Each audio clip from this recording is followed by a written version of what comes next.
Hi friends, இன்றைக்கி முளைக்கட்டின கடலைக்கறி கேரளா ஸ்டைலில் எப்படி செய்கிறதுன்னு பார்க்கலாம். அதுக்கு ஒரு ப்ரெஷர் பேனில் தேங்காய் எண்ணெய் சேர்த்துக்கோங்க. அதுதான் ரொம்ப ஃப்ளேவர்ஃபுல்லாக இருக்கும். சேர்த்துட்டு அதில் ஒரு ஸ்பூன் சோம்பு சேர்த்துக்கோங்க. சோம்பு பொரிஞ்சதும் ஒரு பெரிய வெங்காயத்தை தின்னாக ஸ்லைஸ் பண்ணியிருக்கேன், அதை சேர்த்துக்கோங்க. அது கூடவே கொஞ்சம் கருவேப்பிலை இதெல்லாம் சேர்த்துட்டு வெங்காயம் வதங்குற அளவுக்கு வதக்கி விடுங்க. இப்போ அதில் 2 பச்சை மிளகா, 1 டேபிள் ஸ்பூன் இஞ்சி பூண்டு விழுது இதெல்லாம் சேர்த்து இஞ்சி பூண்டோட பச்சை வாசனை போகிற அளவுக்கு வதக்கிக்கோங்க. கூடவே ஒரு பெரிய தக்காளியை பொடியாக நறுக்கி சேர்த்துருக்கேன். இப்போ தக்காளியும் நல்லா வதங்கினதும் அதில் 1 ஸ்பூன் மஞ்சள் தூள், 1½ ஸ்பூன் காஷ்மீரி மிளகாய் தூள், 2 ஸ்பூன் தனியாத்தூள், கொஞ்சம் பெருங்காயம், தேவையான அளவு உப்பு, கொஞ்சமாக தண்ணி இதெல்லாம் சேர்த்து நல்லா வதக்கி விட்டுக்கோங்க. இது நல்லா வதங்கட்டும். வதங்கினப்புறம் இதில் 1 ஸ்பூன் கரம் மசாலா சேர்த்துக்கோங்க. கரம் மசாலா சேர்த்துட்டு நம்ம முளைக்கட்டி வச்சுருக்கிற கொண்டக்கடலை அதை சேர்த்துக்கோங்க. அது கூடவே ஒரு பெரிய உருளைக்கிழங்கை நான் இன்றைக்கி தோல் உரிச்சி சேர்த்துருக்கேன், அதையும் சேர்த்துக்கோங்க. சேர்த்து நல்லா கலந்து விட்டுருங்க. கலந்து விட்டு இப்போ இதுக்கு தேவையான அளவு தண்ணி ஊற்றி வேக வைக்கணும். அந்த கடலை முங்குற அளவுக்கு தண்ணி ஊற்றிக்கோங்க. தண்ணி ஊற்றி நல்லா கலந்து குக்கர் மூடி போட்டு ஒரு 3லேருந்து 4 விசில் வரைக்கும் குக் பண்ணி எடுத்துக்கோங்க.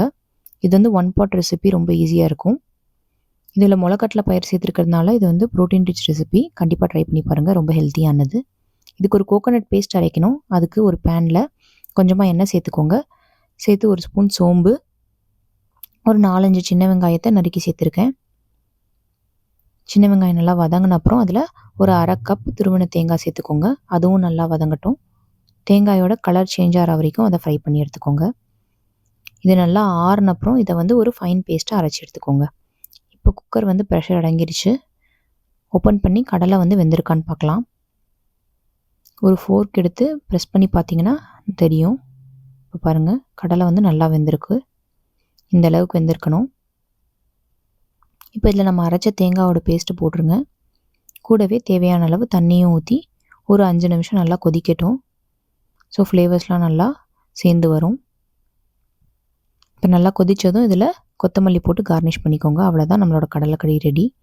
இது வந்து புட்டு, இடியாப்பம், ஆப்பம், தோசை, பூரி, சப்பாத்தி, ரைஸ் எல்லாத்துக்குமே ரொம்ப சூப்பராக இருக்கும். கண்டிப்பாக ட்ரை பண்ணி பாருங்கள். இதோட இன்க்ரீடியன்ஸும் மெஷர்மெண்ட்ஸும் டிஸ்கிரிப்ஷனில் கொடுத்துருக்கேன், பார்த்துக்கோங்க.